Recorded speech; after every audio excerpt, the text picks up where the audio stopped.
Banyak sekali itu kalau anggota dewan itu ketika tidak ke kantor lagi ada kegiatan dengan masyarakat gitu. Dan memang seperti itu namanya anggota dewan kan dipilih oleh masyarakat. Jadi ketika kita diundang oleh masyarakat tidak hadir itu dicercanya itu seolah-olah kebaikan kita yang sudah banyak itu tidak ada. Bener. 9 kebaikan itu lupa dengan satu kesalahan. Iya.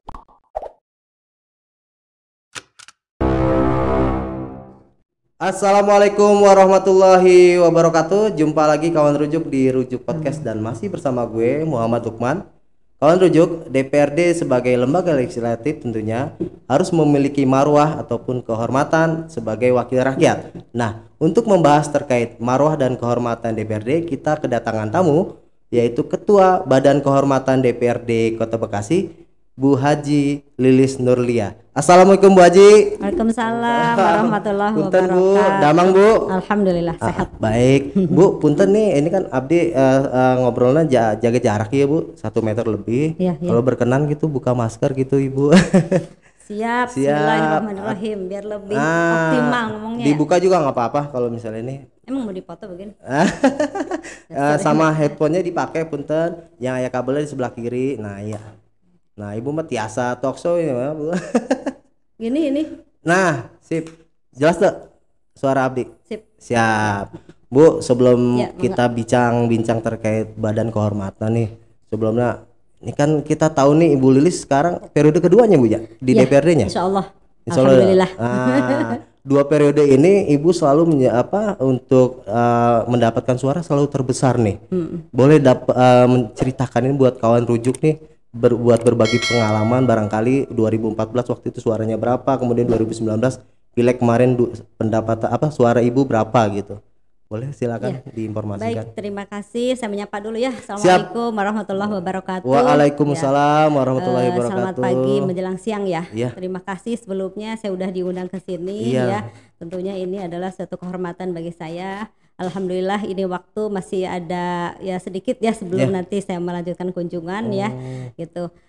Sedikit harusnya ini Bang Lukman nanyanya dari kemarin-kemarin, kita udah setahun lebih jadi ini di dewan ya. Cuman nggak apa-apa lah ini untuk pengalaman aja ya. Yang pertama periode pertama itu saya mendapatkan suara 10.384 ya. Itu terbesar ya di Kota Bekasi juga ya? Itu terbesar di Kota Bekasi. Se-Jawa Barat juga? Se-Jawa Barat luar juga. Biasa. Iya.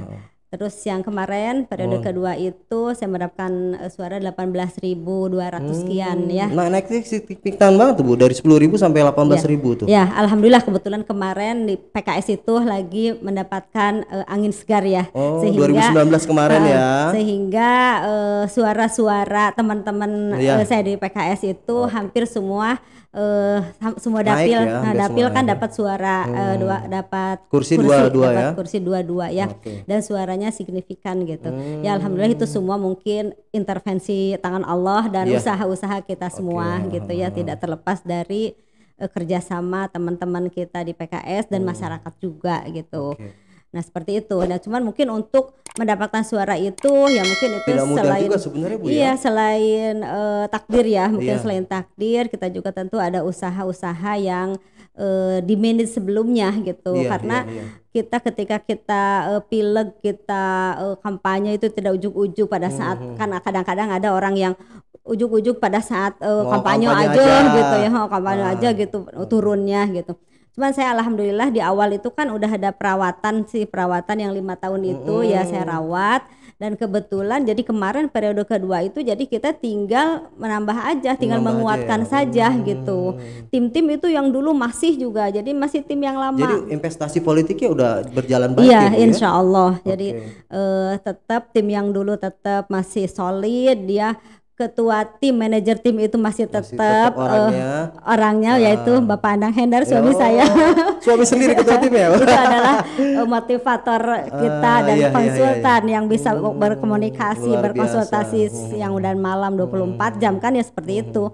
Jadi kan kita enak gitu. Luar biasa. Ya alhamdulillah, dan di samping itu juga kita dalam kerja itu kan harus di-manage, harus punya strategi itu aja sih. Sehingga tenaga kita atau biaya kita walaupun kan nggak menutup kemungkinan itu pasti kos keluar politik pasti ada iya ya. pasti ada sih, tidak terbuang sia-sia gitu. Bahkan bener. orang ada yang mengira Bu Lilis habis berapa, sebenarnya kalau ini sangat murah sekali gitu karena itu tadi merawat tadi sebenarnya dan kita perlu strategi dan di manage gitu. Gitu ya, seperti mungkin itu aja juga ketika konstituen atau warga yang misalnya ya mau ke rumah sakit atau kesulitan pendidikan mungkin mengadu juga dengan ibu ya. Ya itu mah udah jelas sih. Tiap hari tuh ya. Udah jelas nggak tiap hari sih. Iya. Ya nggak ini ya pasti ada sih, pasti ada yang meninggal, yang sakit, yang sekolah gitu. Karena memang kata masyarakat sih gitu. Jadi ibu sebelum jadi dewan aja ibu sudah merawat masyarakat gitu aja.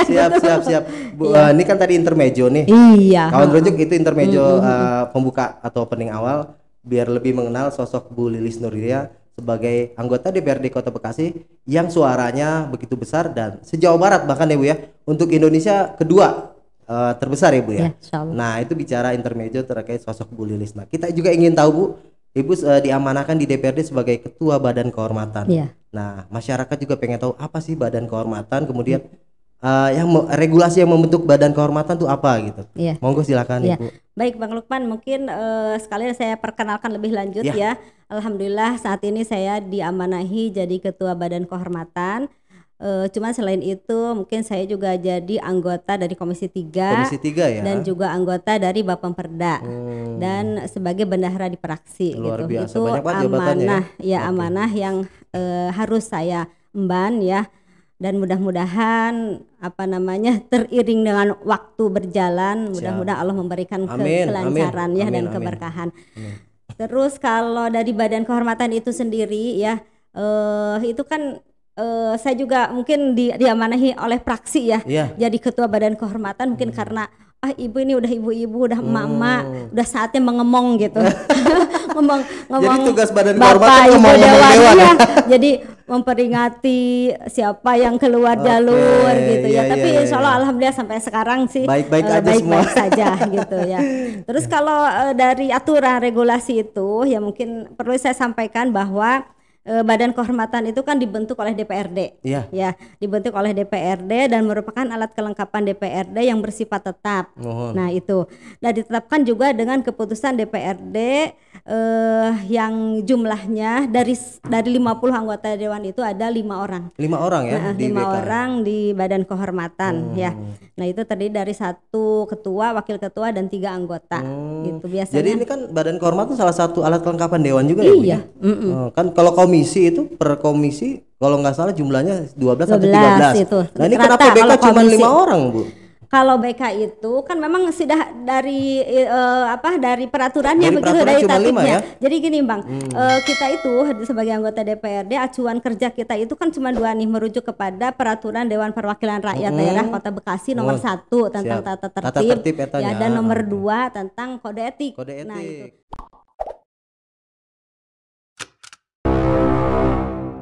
Bu Lilis, punten tadi di segmen pertama kita ada mungkin informasi yang belum jelas atau misinformasi terkait aturan nih atau regulasi yang di BK ya Bu ya. Tadi kan tatib terus tatib yang pertama tatib ya, peraturan DPRD nomor 1 tentang tatib, terus DPRD nomor 2 tentang kode etik, dan ketiga adalah tata beracara BK. Nah, itu menjelaskan lebih gamblang tentang kode etik itu sendiri.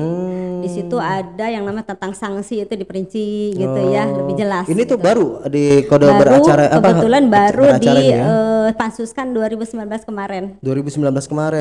Ya, jadi ketika kan pansus 1 itu kode etik tata tertib. Nah, ini pansus 4 tentang tata beracara BK. Tata beracara BK. Ya, jadi ini baru di masa jabatan Ibu sebagai Ketua BK lah baru ada nih tata beracara ya. Iya. Karena dulu juga nggak ada. 2014 2019 belum ada ya. Jadi dengan adanya tadi 3 aturan tadi nih Bu, efektif nggak sih Bu sebagai BK sebagai internal di DPRD, lembaga internal DPRD untuk menjaga marwah wakil rakyat itu sendiri gitu Bu? Ya tentunya kalau menurut saya itu sangat efektif ya. Sangat efektif, karena di dalam tatib itu sendiri dikatakan di pasal 64 ya, di pasal 64 poin 1 dan 2 itu bahwa tugas Badan Kehormatan itu adalah untuk menjaga moral, untuk menjaga martabat, kehormatan, citra dan kredibilitas DPR itu sendiri. Ya. Nah, di pasal 1-nya itu disebutkan diurut gitu bahwa Badan Kehormatan mempunyai tugas yang pertama itu memantau dan mengevaluasi disiplin atau kepatuhan terhadap sumpah dan janji kode etik anggota dewan. Nah, terus yang keduanya meneliti dugaan pelanggaran terhadap sumpah atau janji kode etik yang dilakukan anggota dewan. Ya, itu udah jelas-jelas ya. Nah, yang ketiga melakukan penyelidikan, verifikasi dan klarifikasi atas pengaduan pimpinan DPRD, anggota DPRD atau dari masyarakat. Nah, terus yang terakhir adalah melaporkan keputusan Badan Kehormatan atas hasil penyelidikan itu ke ketua dewan lagi. Atas hasil penyelidikan itu, verifikasi itu dan klarifikasi sebagaimana dimaksud tadi ya kepada ketua dewan melalui nanti rapat paripurna. Baru tuh nanti keputusannya diambil di situ. Itu baru. Jadi tidak ujuk-ujuk, tidak main misalnya ada masalah atau apa, BK langsung bertindak. Itu ada karena tadi ada aturannya tata beracaranya tadi itu ya Bu ya. Selain sebelum ada tata beracara juga memang ini ditati badannya. Gitu. Karena untuk memperkuat aja sebenarnya ya Bu ya. Iya. Nah, kita kan juga pengen tahu nih Bu. Karena mungkin Ibu sebagai ketua BK kan anggota dewan juga. Iya. Nah, ini mengawasi atau menjaga marwah anggota dewan juga. Iya. Nah, bagaimana supaya menghindari konflik interest nih, konflik kepentingan antara anggota dewan gitu. Iya. Mungkin bisa saja mohon maaf nih menutupi karena ini bicara sesama dewan gitu. Kita tutupin aja lah bicara pelanggaran kode etik itu kan mungkin kode etik aja yang dilanggar gitu. Nah, gimana tuh Bu caranya? Itu kalau kita sudah diamanahi ya, itu udah disumpahkan berarti kita setelah duduk di AKD itu ya kita tidak ada yang namanya bahwa itu adalah teman sendiri gitu kan, istilahnya memang sih dikatakan kalau BK itu apa ya, jeruk makan jeruk gitu ya. Jeruk makan jeruk itu sebenarnya kita harus jadi tegas. Benar tegas ya Bu ya. Harus tegas gitu. Cuman alhamdulillah ya. Untuk periode ini ya mudah-mudahan nggak ada gitu. Mudah-mudahan nggak ada. Tapi walaupun ada, kita tetap menjalankan prosedur sesuai dengan prosedur gitu. Nanti mungkin kita bahas selanjutnya ya. Ada seperti apa gitu prosesnya. Iya. Nanti kita bahas khusus Bu ya. Nah, di DBK ini kan tadi ada 5 personil Bu ya. Boleh diinformasikan ke kawan rujuk nih. Mungkin Ibu sebagai ketua, kemudian susunannya siapa saja yang ada di Badan Kehormatan gitu. Ya, kebetulan kan di masing-masing AKD itu ada yang namanya koordinator.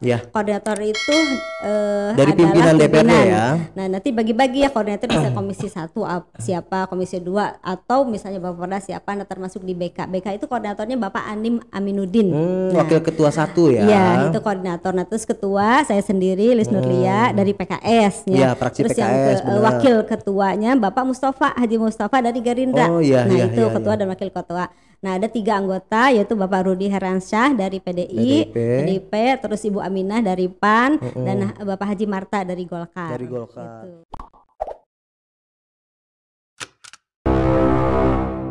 Bu, Ibu nih dari Korea nya Bu ya, kalau nggak salah Bu ya.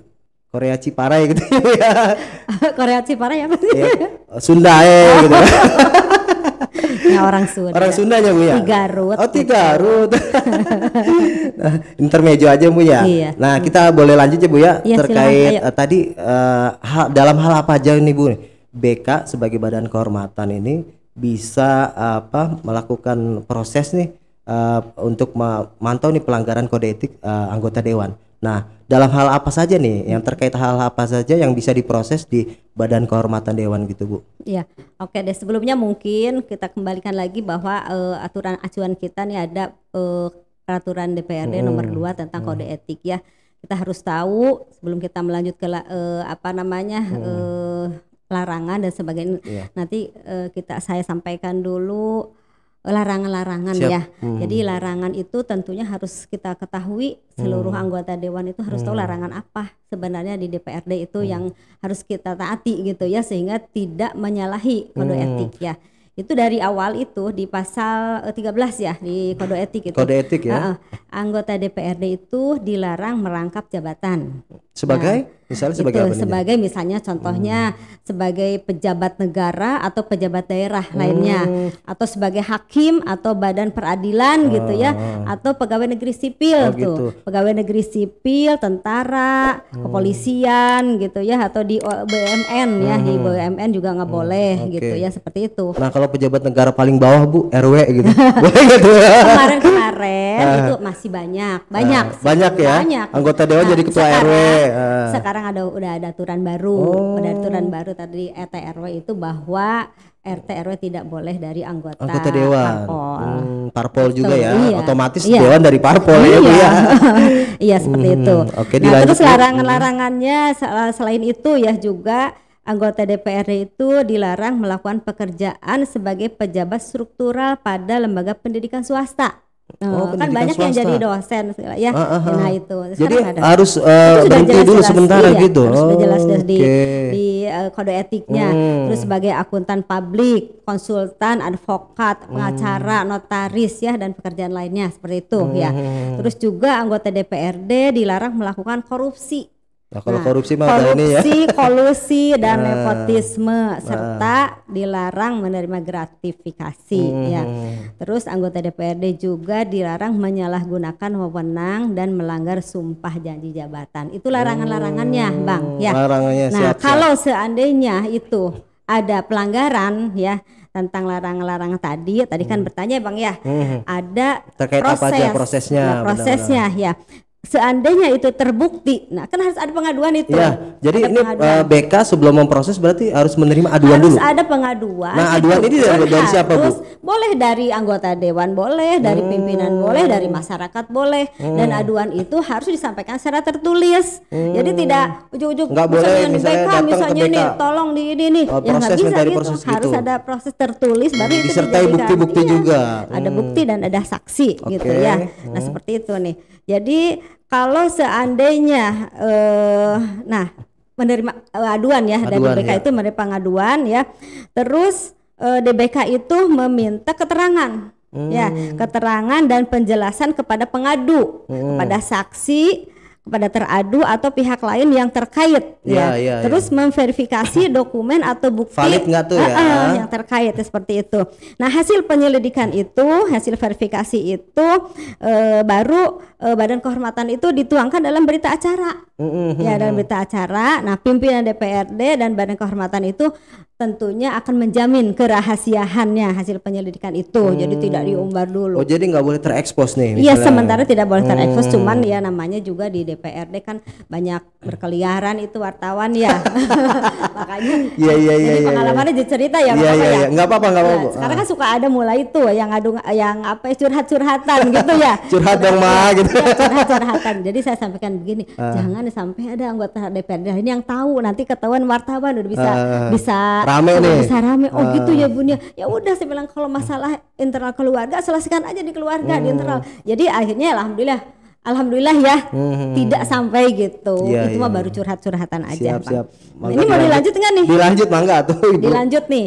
Kalau seandainya terbukti terbukti melakukan pelanggaran atau sumpah janji dan kode etik itu sendiri, maka ini sanksi-sanksi yang pertama itu ada teguran lisan. Teguran lisan doang. Teguran lisan dulu. Nah, kalau saya sih biasanya kita komunikasi yang efektif aja dengan seseorang, bercanda gitu, Bang gini, kok gini kita bercanda. Pendekatannya persuasif lah dulu ya. Dulu gitu. Salah satu contohnya misalnya ketika rapat paripurna jarang ada yang datang rapat paripurna misalnya gitu, saya kan lihat tuh ada rekap ya. Jadi Ibu mantau juga tuh? Mantau ya, ada rekap dari absen rapat paripurna. Jadi saya sebelum floor itu saya ini dulu personal. Bang ini kok udah sekian kali rapat nggak pernah hadir gitu. Jadi ini paripurna juga salah satu indikasi kode etik juga ada di sini nanti di kode etik di berapa kode kali etik paripurna nggak hadir mungkin kena sanksi gitu. Iya ada di situ. 6 kali tadi ya. Tidak hadir nanti kena sanksinya ini. Ada di sini. Jadi udah jelas. Sudah kita jelas ya. Tinggal pegang aja ini. Aturannya tuh. Aturannya tinggal diimplementasikan sebenarnya Bu ya. Terus ini lanjut ya. Tadi teguran lisan, terus tertulis. Nah, terus setelah itu kita usulkan ya usulkan baik itu menjadi pemberhentian sebagai alat kelengkapan dewan di DPRD ya, atau mengusulkan sementara PAW gitu bisa aja. Oh bisa jadi PAW, walaupun PAW sebenarnya ranah internal partai Bu ya. Cuman sebelum ke arah situ, tentunya koordinasi ini kan panjang Bang. Ujung-ujung misalnya terima ini langsung jat itu enggak. Kita koordinasi dengan fraksi, dengan partainya seperti itu, gitu ya. Jadi sebenarnya prosesnya hampir lama, makan waktu lama Bu ya. Kan kita anggota dewan itu dapat SK gubernur ya, ya otomatis kita kalau misalnya pemberhentian juga harus SK gubernur juga ya. Proses seperti itu. Iya, jadi panjang lah gitu ya. Panjang ya. Maka dilanjut mungkin ada aturan-aturan apa lagi di situ Bu? Ya, jadi masih terkait masalah pelanggaran ya. Jadi kalau udah diputuskan oleh Badan Kehormatan, diumumkan nanti dalam rapat paripurna. Diumumkan paripurna lagi, iya dalam rapat paripurna. Nah ini nanti setelah diumumkan boleh terekspos atau masih tetap di internal? Kalau sudah diumumkan mah ya mau nggak mau, karena rapat paripurna itu terbuka untuk umum ya. Kan seperti itu.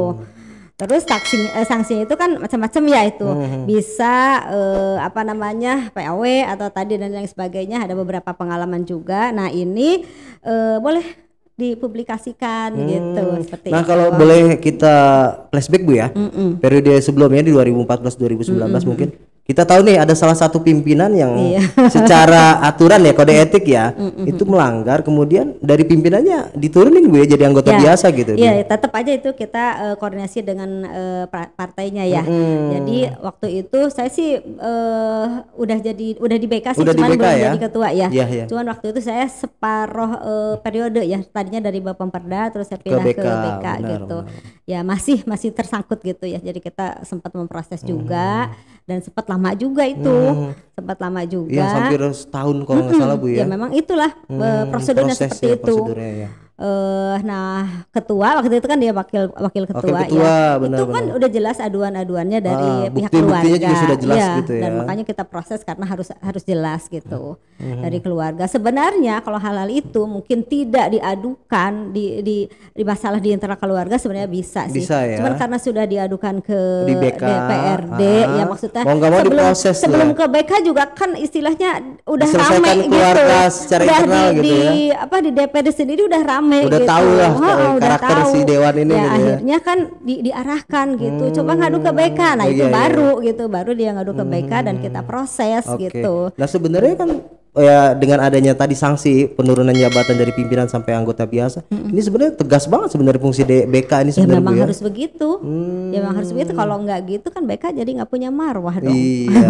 Untuk menjaga marwah kehormatan anggota dewan sendiri Bu ya. Memang sih kadang-kadang sih memang dilema ya. Dilema karena di kode etik dan tata tertib itu diatur segala macam Bang itu. Jadi dari jenis pakaian aja diatur. Nah, kalau mau paripurna pakai apa gitu ya diatur. Nah, sementara kan kadang-kadang suka ada aja orang yang lupa atau bahkan misalnya salah satunya misalnya perempuan itu yang kurang sopan lah kalau itu ya dalam berpakaian tadi itu ya. Nah itu kan ditegur juga tuh ya. Ditegurnya itu kan kita rada-rada gimana ya gitu. Bu, tadi kan kita sudah tahu nih bagaimana proses mekanisme di BK, mungkin dari proses pengaduan dari masyarakat atau anggota dewan sendiri atau keluarga sendiri gitu kan. Nah kita juga pengen tahu nih di segmen keempat ini kan pelantikan DPRD sudah setahun nih Bu ya, 2019 sekarang 2020. Nah setelah setahun ini sudah ada berapa nih Bu pelanggaran kode etik yang mungkin ya sudah terjadi di DPRD Kota Bekasi? Ya. Monggo Ibu. Langsung aja nih, alhamdulillah. Alhamdulillah ya. Alhamdulillah. Setelah setahun ini kan. Alhamdulillah anggota dewan dari Kota Bekasi ini masih taat aturan semua. Baik-baik, soleh dan solehah sehingga belum ada masalah yang dilaporkan ke BK. Dan mudah-mudahan ke depan saya berpikir sih mudah-mudahan nggak ada. Ya, karena bukan berarti BK nggak mau kerja ya. Cuman kan itu cermin dari bahwa anggota dewan itu taat dengan aturan etika, aturan seperti etika itu. Sebenarnya kan etika itu kan sudah jelas ya saya sampaikan itu tadi di dalam rapat berpakaian itu ada. Ya ada sih memang beberapa dilema yang masalah kecil-kecil, cuman itu kan tidak langsung proses lah ya. Diproses karena itu masih tadi pendekatan persuasif normatif dulu, lah, normatif ya seperti itu. Di sini dikatakan bahwa di buku kode etik dalam pasal 15 itu ada etika berpakaian, ada etika rapat gitu ya. Bahwa anggota DPRD itu harus mengutamakan tugasnya dengan cara menghadiri dengan cara menghadiri fisik setiap rapat yang menjadi kewajibannya secara tepat waktu. Nah itu kalau di sini dijelaskan tepat waktu. Tepat waktu ya. Cuman kadang-kala sering juga udah kasohor katanya kalau dewan mah sok ngolor waktunya. Jam 10 jam 11 baru mulai. Nah seperti itu kan itu harusnya merupakan pelanggaran ya. Ya cuman itu masih normatif. Nah tadi gitu. kita kan belum selesai juga Bu bicara tadi salah satu pelanggaran kode etik mungkin bicara paripurna nih. Tidak menghadiri paripurna sebanyak 6 kali berturut-turut ya Bu ya. Nah itu bagaimana Bu? Sampai dengan saat ini sudah ada belum tuh Bu dewannya? Jadi sebenarnya bukan hanya di rapat paripurna saja Bang. Nah saya lanjutkan tadi ya bahwa anggota DPRD itu yang tidak menghadiri rapat sebagaimana tadi harus terlebih dahulu memberitahukan kepada pimpinan fraksi atau pimpinan rapat. Nah, terus juga ketidakhadiran anggota secara fisik sebanyak 3 kali berturut-turut nih ya. 3 kali berturut-turut. 3 kali tapi dalam rapat itu dalam rapat ya tanpa izin dari pimpinan, baik itu pimpinan fraksi atau pimpinan rapat, itu merupakan suatu pelanggaran kode etik seharusnya gitu ya. Yang itu harusnya dapat diberikan teguran tertulis oleh pimpinan fraksi atau pimpinan DPRD.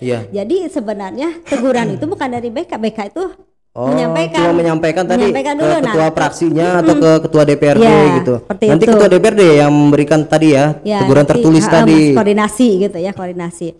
Terus ketidakhadiran anggota DPRD secara fisik selama 3 bulan berturut-turut dalam rapat paripurna dan tanpa keterangan apapun dalam kegiatan tersebut itu merupakan pelanggaran kode etik yang dapat diberhentikan sebagai anggota DPRD. Sebagai anggota DPRD diberhentikan Tapi kan tadi harus prosedur prosesnya tadi harus dilalui. Terus bahwa selama dalam rapat anggota DPR itu diwajibkan mematuhi etika. Nah, etikanya ada lagi juga Bang. Apa aja Jadi tuh? yang pertama, tidak menggunakan alat komunikasi yang dapat mengganggu ketertiban jalannya rapat. Jadi pas lagi rapat silent HP. Iya, sama kayak sekarang di Butoso ya. Ketika rapat paripurna kan dari pembawa acara itu kan diingatkan dulu. Di announce dulu ya. Terus tidak membaca surat kabar surat kabar pas atau bahan bacaan lain. Pas lagi rapat. Kalau surat cinta boleh ya. Nah, ada aja sih Bang. Atau bahan bacaan lain ya kecuali yang berkaitan dengan permasalahan gitu. Nah, terus kita harus menghormati dan memperhatikan anggota DPRD yang sedang bicara jangan jadi fokus mereka ngomong kita main HP gitu atau ngobrol samping gitu atau tidak boleh memotong pembicaraan tersebut dengan segala macam ekspresi baik itu berupa komentar atau suara-suara yang kurang sopan kecuali untuk melakukan interupsi sebagaimana yang diatur dalam peraturan dan tata tertib gitu. Ini detail banget sebenarnya secara aturan Ibu ya. Ini masih ada tidak meninggalkan ruang sidang sebelum sidang selesai kecuali ada hal yang mendesak dengan izin pimpinan rapat, izin dulu. Terus juga tidak menggunakan kata-kata atau melakukan tindakan yang tidak sopan. Nah, ini tentang pakaian juga menggunakan pakaian yang rapi, sopan dan pantas sesuai tata pakaian yang diatur dalam peraturan tata tertib. Jelas sebenarnya mah. Udah secara aturan nih jelas banget. Nah, itu kan kadang-kadang kalau hal-hal yang gini tuh suka rada-rada yang ada yang dianggap sepele gitu ya. Mungkin karena ada sih beberapa teman juga ketika ada ibu-ibu mentang-mentang dewan kan pakaiannya terlalu parlente atau gimana gitu ya. Saya sih cuman begitu.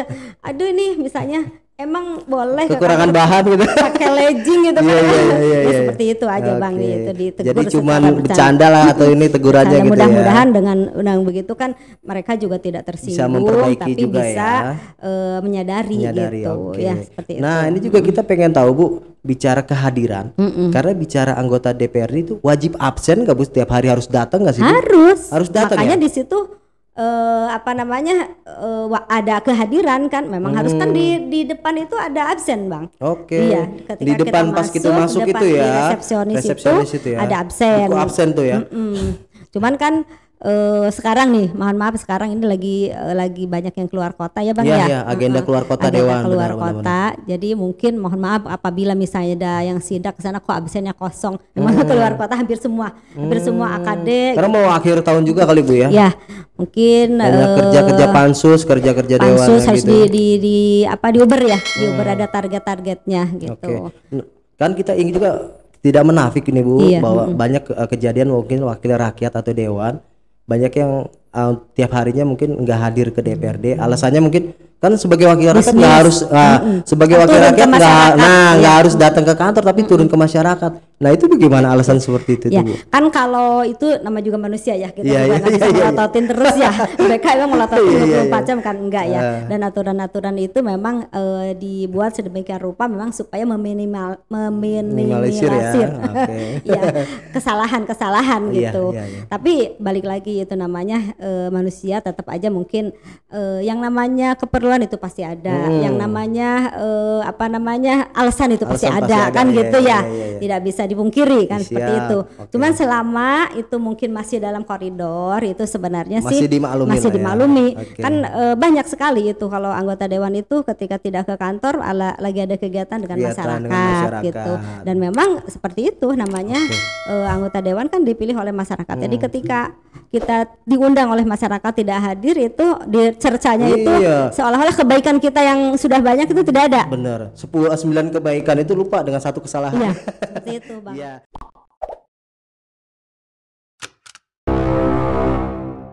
Kawan rujuk, tidak terasa kita memasuki segmen terakhir berbincang terkait kode etik dan kehormatan DPRD bersama dengan Ketua Badan Kehormatan DPRD Kota Bekasi, Bu Haji Lilis Nurlia. Bu, ini nggak kerasa nih kita panjang lebar tadi berbincang terkait ke kode etik dan kehormatan DPRD. Kita memasuki segmen terakhir nih Bu. Nah mungkin kita juga pengen tahu nih Bu, sebagai Ketua BK mungkin ada pesan atau mungkin arahan kepada anggota DPRD sebagai wakil rakyat agar mungkin bisa memberikan contoh dan tauladan kepada rakyat yang sudah memilihnya gitu Bu. Mangga. Iya. Baik, tentunya kita sudah dipilih oleh beribu-ribu masyarakat ya. Yang masyarakat inginkan dari kita itu tentu selain arahan-arahan ya, selain kontribusi ya tentunya juga mereka menginginkan kudwah atau contoh ya, contoh teladan dari anggota yang dipilihnya dari orang yang dia pilih tentu akan membuat jadi figur dia seperti apa kan di masyarakat itu, bisa menjadi contoh tadi masyarakat ya. Jadi ya mudah-mudahan saya sampaikan pada teman-teman semuanya, kita sebagai anggota DPRD bukan hanya sebagai anggota BK aja ya, bisa memberikan contoh teladan kepada masyarakat atau kepada teman-teman di DPRD itu sendiri ya, dengan tetap memperhatikan seluruh tata tertib dan kode etik dan juga menghindari penyalahgunaan atau penyelewengan ya, sehingga ini di dalam kode etik itu dikatakan bahwa sikap, perilaku dan ucapan anggota DPRD itu sendiri wajib menghindari hal-hal yang tidak patut dilakukan ya. Itu udah jelas di situ. Dan sikap, perilaku dan ucapan anggota DPR itu tidak bertentangan dengan norma agama ya, dengan kesusilaan, kesopanan dan adat budaya setempat. Itu kalau di kode etiknya. Cuman mungkin intinya seperti ini, kita tahu ya, karena kita udah masing-masing udah dewasa, mana yang baik, mana yang buruk gitu ya, dan mana yang harus dilakukan, mana yang enggak gitu. Nah kita harus bisa lah memberikan contoh ketika masyarakat itu melihat atau menginginkan kita figurnya seperti apa, lah kita harus berikan pada mereka, tunjukkan kepada mereka. Satu contoh gitu yang jangan sampai misalnya ada anggota dewan yang ketika saya kunjungan ke berbagai kota ya, kan kita suka itu studi banding ya, ada pengalaman ada sharing gitu di sini gitu ya. Sampai itu Bang, jadi kita cerita aja ini karena terakhir ya, cerita aja apa kira-kira nih anggota dewan di sini yang kira-kira menjadikan pengalaman gitu. Ada yang cinlok katanya ya. Ini udah ketawa ya. Ada cinlok katanya gitu. Terus ada juga ini cinlok sesama dewan atau cinlok? Namanya cinlok ada di lokasi saya di situ. Sesama dewan ya? Mungkin sesama praksi atau ada juga dengan staf dengan stafnya. Oh, dengan stafnya. Iya, ada dengan stafnya atau dengan bahkan katanya ada yang satu. Kita mah lucu-lucuan kali ini. Iya. Bahkan ada yang satu praksi katanya. Lalu kakumaha teteh satu praksi katanya Cino. Terus ada juga ketika itu BK-nya itu memfollow up tindakan anggota dewan yang memukul aparatur pemerintah gitu ya, kekerasan gitu, seperti memukul apa sih nggak tahu lurah atau apa gitu ya, PNS seperti itu. Terus ada juga yang ketika menjadi anggota dewan itu kan diamanahi mungkin zaman baheula ini mah zaman baheula. Ketika misalnya ada kunjungan dinas gitu, dia mah nggak kunjungan gitu ya, tapi ada joki. Tapi alhamdulillah dengan peraturan yang gitu semakin dengan semakin canggih, insya Allah tidak ada daripada awal. Jadi sekarang mah udah nggak ada tuh. Jadi kalau kunjungan harus orang tersebut ya. Iya. Bahkan kalau dulu mah kan zamannya Orde Baru itu ya, yang namanya anggota dewan itu kan cuman apa ya 4D ya istilahnya, datang, duduk, apalagi tuh ujung-ujungnya duit. Nah gitu yang ada 3, pada ada 4D datang, duduk, apa duit aja gitu ya seperti itu. Nah, dangdutan kali deh. Tentu dengan adanya peraturan dari Badan Kehormatan ini, nah itu untuk menghindari salah satunya itu, Bang. Jadi jangan sampai masyarakat itu mengklaim gitulah anggota dewan mah. Kok begitu tingkah lakunya? Namanya juga gitu anggota dewan nggak datang-datang juga nggak apa-apa katanya nggak hadir. Nah itu harus kita menghilangkan mindset di masyarakat itu. Padahal label dewan kan sebagai yang terhormat ya Bu. Iya, justru gitu. itu. Makanya kita harus sekali lagi kita harus menjaga marwah. Luar biasa pesannya.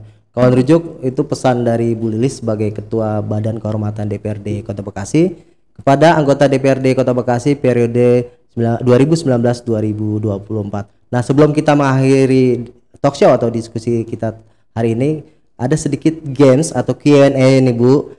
Kita mau tanya jawab nih Bu. Kita ada program namanya Tanjap. Ada itu dong, hadiahnya dong hadiahnya kalau misalnya Ibu jawab benar nanti dapat nilai 100. Kalau nggak ntar dapat sepeda Bu di toko sepeda. Nah nanti 2 pertanyaan nih Bu ya, dijawab cepat. Nanti Lukman kasih 2 pilihan, sekitar 4 atau 5 pertanyaan. Siap Bu? Ya siap lah, nggak dikasih tahu ada pertanyaan, ada game segala kan ini kita kan supaya surprise. Iyalah sok aja. Iya, yang pertama ya Bu ya. Shopping atau ke majelis taklim? Majelis taklim lah. Oh gitu, emang jarang belanja Bu? Hah? Suka, tapi kan ada prioritasnya dong. Gitu. Kan tadi nanya prioritasnya kemana gitu kan? Ke majelis taklim. Majelis gitu. taklim. Emang seminggu berapa kali Bu ke majelis taklim? Kalau dulu sebelum saya jadi dewan itu kan minum obat sehari 3 kali. Oh, sehari 3 kali? Iya. Luar biasa. Ada yang sehari sekali, ada yang sehari 3 kali. Tapi sekarang udah dengan kegiatan di dewan itu udah pada maklum jamaah ya. Ketika saya nggak bisa ya dimaklum ya nggak apa-apa Bu katanya gitu. Jadi apalagi sekarang lagi musim pandemi, jadi ada sebagian yang diliburkan. Pakai Zoom kali majelis taklim. Ya, ada juga yang pakai Zoom, ada juga yang memang libur sama sekali. Tapi ada juga yang masih tetap menginginkan tatap muka gitu. Kemarin hari Jumat saya juga baru menghadiri itu. Orang biasa-biasa aja, katanya serasa nggak ada COVID kalau udah di majelis taklim. Ya alhamdulillah. Karena mungkin pikiran kita fresh gitu Bu ya. Mengingat ya tadi. Nggak kalau gini sebenarnya kalau kayak COVID itu kalau kita mengikuti berita terus jadi malah ini. Stres gitu ya. Jadi malah kalau misalnya kita ke majelis taklim kemana seolah-olah nggak ada. Siap. Ini lanjut lagi Bu ya di Tanjap nih ya, tanya jawab nih Bu ya. Itu kebanyakan jawab. Ibu suka kopi atau teh? Teh, saya nggak suka ngopi. Nggak suka ngopi. Jadi kalau bisa diajak suami ngopi gimana? Bukannya nggak suka sih, cuman menghindari aja. Menghindari aja, takut nggak bisa tidur. Iya deh. Selanjutnya Bu ya, ya boleh. Jadi wakil rakyat atau jadi wali kota? Kalau boleh memilih dua-duanya juga sebenarnya berat sih. Gitu. Cuman kalau jadi wali kota sama sekali tidak ada ambisi dan tidak ada niat di dalam hati. Kalau misalnya nanti partai meminta gitu harus siap. Sebenarnya harus siap. Kalau diamanahi oleh partai itu ya harus samina wa ta'na. Cuman ada beberapa pertimbangan. Jadi nanti akan saya pertimbangkan kembali gitu. Bukan menolak tapi dipertimbangkan. Dan akhirnya ujung-ujungnya kalau boleh menolak ya menolak gitu. Iya. Karena apa-apa juga kan harus sesuai dengan kemampuan gitu ya. Saya udah punya cucu. Siap Bu, dilanjut ya. Nasi goreng atau nasi uduk? Dua-duanya sih suka sih, cuma saya lebih suka nasi uduk. Nasi uduk karena udah di Bekasi ya. Iya, karena digoreng itu kan cenderung dengan minyak. Lemak gitu ya Bu ya. Kurang sehat juga ya. Oke. Terakhir nih Bu, liburan atau tetap di rumah? Kalau musim Covid begini di rumah. Di rumah ya. Stay home at home. Ya. Biar Iya. tetap ya tadi Biar mungkin sehat. bersama keluarga juga tetap sehat. Biar ya. sehat juga mudah-mudahan ya. Baik, terima kasih Bu Lilis waktunya sudah mampir ke studio Rujuk Ya, Podcast. sama-sama. Semoga senantiasa Allah memberikan kesehatan untuk Bu Lilis dalam Amin, ya beraktivitas Rabbal dan Alamin. bertugas ya Bu ya. Amin ya Rabbal. Kawan Rujuk, tidak terasa kita sudah selesai berbincang dengan Ketua Badan Kehormatan DPRD Kota Bekasi, Ibu Haja Lilis Nurlia. Dan kemana-mana dan tetap pantengin Rujuk Podcast yang akan tayang di channel Rukun Jurnalis Bekasi, dan tetap like, komen, subscribe dan share sebanyak-banyaknya. Gue Muhammad Lukman undur diri. Wassalamualaikum warahmatullahi wabarakatuh. Waalaikumsalam warahmatullahi wabarakatuh.